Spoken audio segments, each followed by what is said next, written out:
You know, normally life after corn planting, there's like this peaceful little window where you can take some time getting the hay and stuff ready. No, not this year, because with spring being a wet, cold mess and delayed, haying is right around the corner. It actually cooled off the last, I don't know, week or so. So the hay kind of slowed down growing. I think it's still got a ways off before it flowers out, but nonetheless, she will be ready to go here soon. So we got to get it going, everything ready.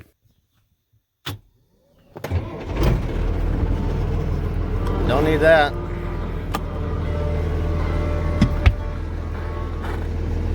I gotta get this tractor planer on hook, monitors out, get the baler monitor in, go get the baler, not that one, and get this thing all ready for haying. Probably give all the filters a good blowing out, and I don't know if the planter needs a bath or not. Probably give it a once over. The tractor definitely does. So we're gonna get the planter unhooked, baler hooked up,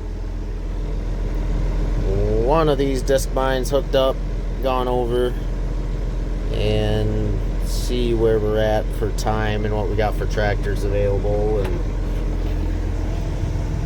Mr. White over there, I plan to not use for haying. I'm gonna pull it in the shed.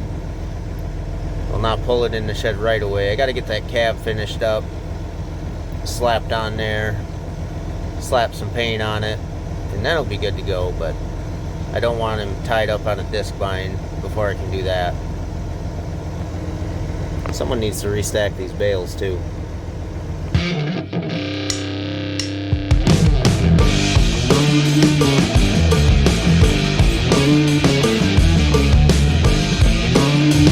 Well, we got the planter and the business end of the tractor washed up.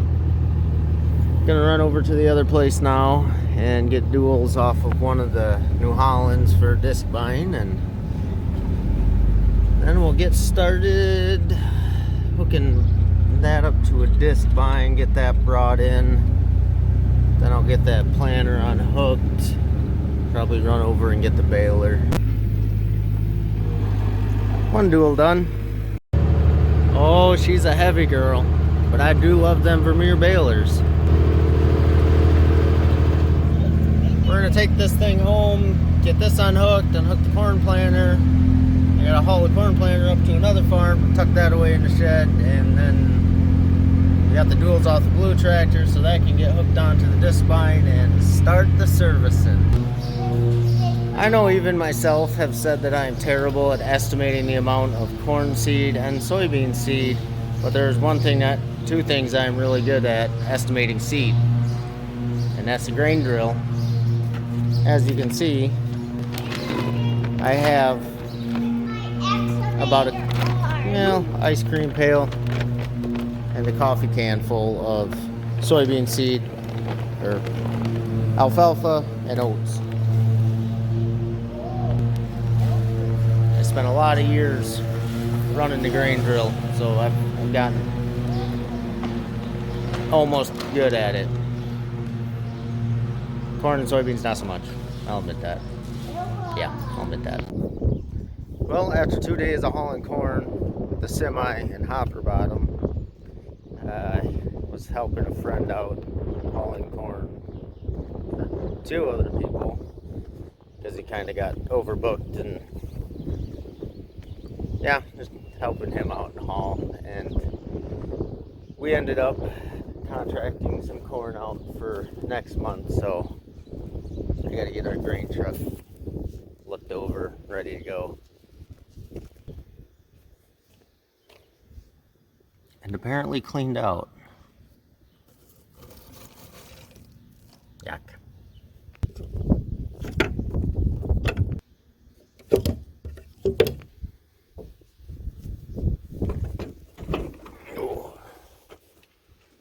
Can't remember if this hood will support itself. There we go. I actually forgot this thing has a Detroit in it.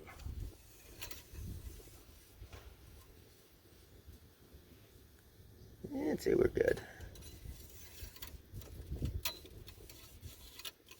This thing has sat here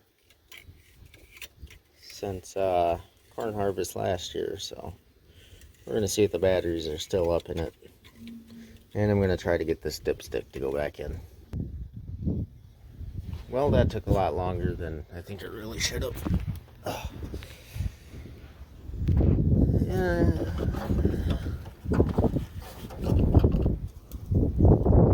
Oh, I can see it in there. I imagine that sight glass is level, so could have just done that. I usually don't get to mess with this truck. I just get to mess with the ugly ones. It always amazes me how this thing manages to smell nice. It just smells better than you would expect it to. Moment of truth. It's looking promising. Oh yeah.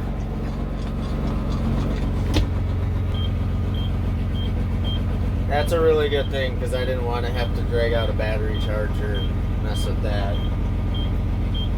I'm gonna let this air up, back it over by the shed, pull the plugs on the rear axle, check those, and then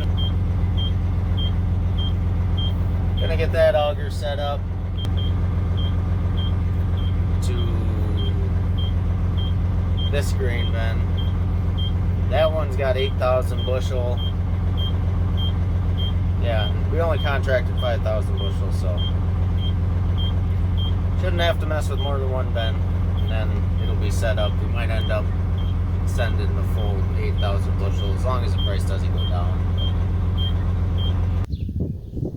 Well, as you can see way out there, the hay is getting raked,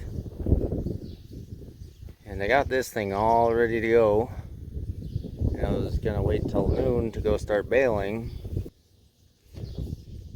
but it's 11 and I really got nothing to do, so I might just go start baling. Why not, right? Well, apparently it did not want to tie for some reason. Okay. Plus it's still pretty wet. I might wait a while yet. I don't know. It's not like it's gonna rain tonight or anything. It is. It is gonna rain tonight. Now why did this not wrap? Yeah. I'm really not the most experienced with nut wrap. My first time was last year, so I don't know how to diagnose this. It's all loaded up like it should be. It's in the knife. I'm gonna go run a reload and see what happens. Well, I think it's gonna work now. About 3/4 of the bale just has one wrap on it, but it should be 2.5, but it's like 1.5. But it still seems wet, so I might just turn around and give it an hour yet. It's only 11. It's actually drying pretty good, but yeah. I'll have to double check the bale again next one I drop. Don't give me problems, Vern. Well, the good news is it's not too cloudy. Got a good breeze going, so I'll let that stuff sit 45 minutes to an hour and come back out and try her again.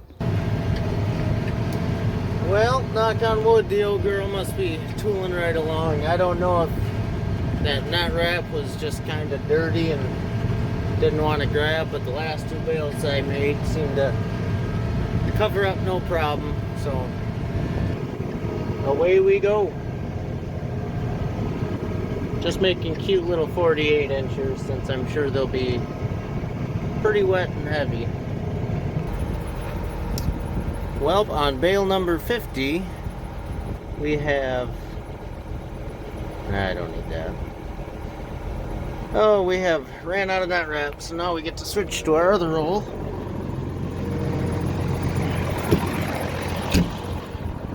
Which actually isn't even a full roll, so... But it's about, twice as much as we had on that roll. And we're not half done. Hopefully this makes it, because I got no idea how much twine is in here, and it's Memorial Day, so I won't be able to get any more. Okay. Load it up and hopefully ready to rock.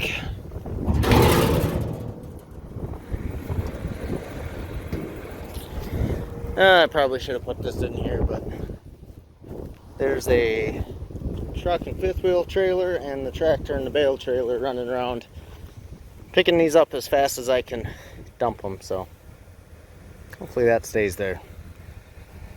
Stay. Now we just cross our fingers and hope that that actually ties like it should. Well, I dumped bale number 50, and now I get to deal with this ditch. But the swap out worked flawlessly. I didn't even have to retie it. So don't ask me why, but this bale here and that bale there decided to flop on their sides. I'm not quite sure why. It was a real thin little windrow, so it was bobbing and weaving, and apparently all it did was pack hay in the center and made them ovals, so yeah, that happened. That's pretty neat. Well, with the exception of one round bale that for some reason decided it wanted to roll down the hill and into the woods, we are all done baling. Oh, actually I got a little bit of grass over here to pick up, but I only put one bale in the woods, and I didn't tell anybody about it. It don't matter. They might see it second crop, but I mean, by then, who knows? It might have just fallen off the trailer. At least that's what I'm going to tell people. So this whole day I've been baling. There's been the tractor on the bale trailer, and then a truck with a gooseneck trailer hauling bales as fast as I can make them. I thought they caught up to me, but they just decided to skip this piece apparently. Frickin' cheaters.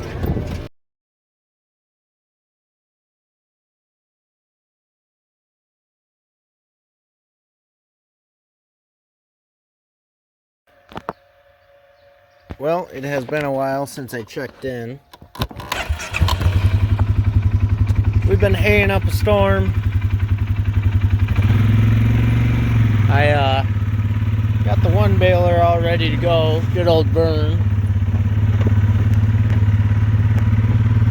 I brought this tractor over, backed it up to the other baler. If someone's got time, they can get that one ready to go so we can run two. Gonna run out here and show you guys what else happened. So I don't know if I ever mentioned it or not, but right about the time before I started my YouTube career, the engine in this skid loader took a poop. The air intake pipe right off the turbo that goes into the manifold, this one here, it's all nice and rubbery because it's brand new, because that thing lays over the exhaust manifold and it got hard as a rock. Now when the exhaust manifold heats things up like that, especially rubber, they get brittle, and when they get brittle, hoses like to crack and break, and when that's supposed to be nice clean air going into your engine, all of a sudden your engine starts sucking in dirt and it doesn't last very long. So we totally rebuilt that engine, and we were on the fence about selling it because the skid loader has 5,000-ish hours, and as you can tell, it's our scraping skid loader. It doesn't live an easy life, and that's usually about the time we sell them anyway, or trade them. Usually they go from here over to the other place, and then we'll trade that skid loader in on the new one that comes here, because this skid loader gets a pile of hours, whether it be scraping, bringing bales up for our TMR, it gets a pile of hours. So now we're between a rock and a hard place. We just rebuilt this. Number 3 cylinder.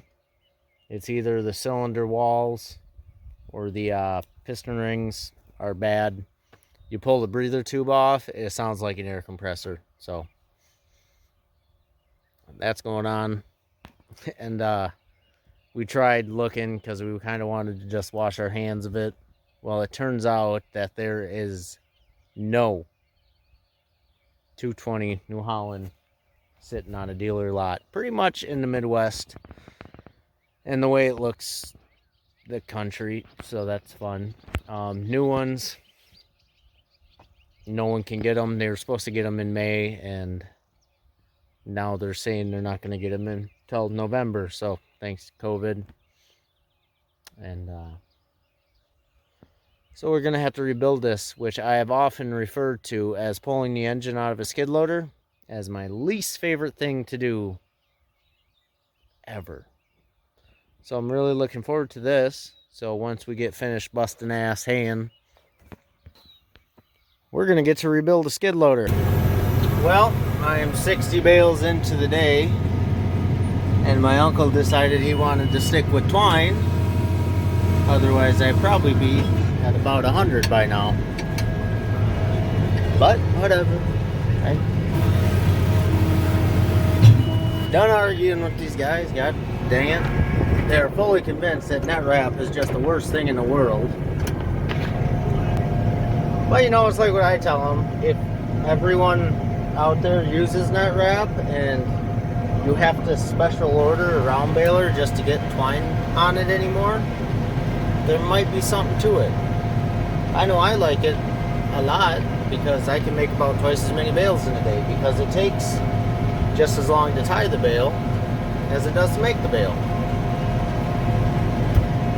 As soon as we get done baling what has to stay over here, I'm going to switch back to twine or net wrap. I'm going to be a happy guy. But away we go. We shall bale. For those of you who think I'm whining, we're going to... Alright, she just started tying. We're going to... I'm going to show you how long this actually takes.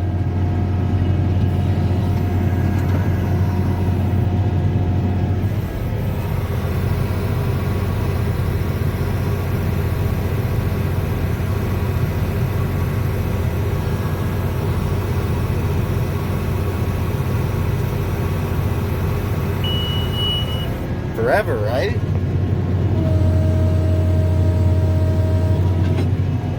If I wouldn't catch hell for it, I'd do a wrap a bale in that wrap just for comparison's sakes. God, I love that mirror. I really need to find another one, throw it on that side. Away we go.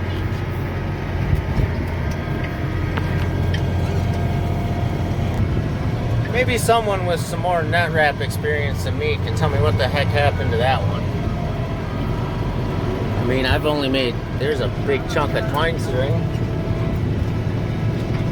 We have our other baler going yesterday and last night, and that one's running twine, and it's been pretty comical to compare the nice net wrap bales to the twine bales. This one's doing a lot better than the other one, we'll just say that. But we are bailing along. I forgot to reset my monitor, but oh well. They baled maybe 50 bales down here last night, and I have been keeping track of how many bales per day per farm, because it's been one farm per day, so it just kept everything on track.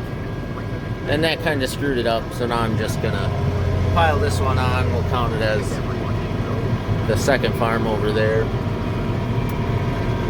Baling away. You know, every now and then we get to do the real fun, real steep stuff. And maybe someday I'll have a camera that actually shows it. My hand is currently straight up and down. Hey, ground. This is the little steep, used to be a tree line, but we decided we need to bulldoze over. I'm just hoping I don't tip the baler over. Yikes. Like this, down here at the bottom, nice and flat, a little rough, but nice and flat. Not that evil little hill there.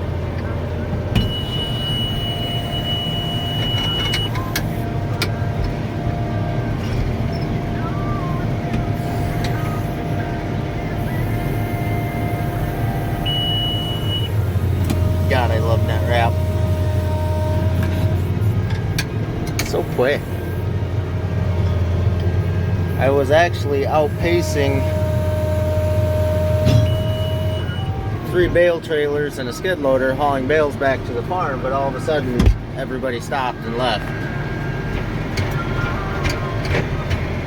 And it's gonna rain tonight and the next couple days, so we gotta get this hay made and get it hauled back and wrapped. But I don't know, they just left. I don't know why. I can't think of anything that would shut down the whole operation. If the wrapper quit working, we can just go get another wrapper. If the skid loader quit running, we can just get the other skid loader. Luckily we had that spare when ours acted up again. And yeah, I don't know where everybody is. I suppose if I don't see anybody for a little bit, I'll have to make a phone call and see what the hell's going on. Until then, I'm gonna keep on baling. Oh man, look at all that hay that is cut, gone, and off, hauled in and wrapped already. Jeepers. Nice little Friday night. Now I get to go milk cows for 2 hours.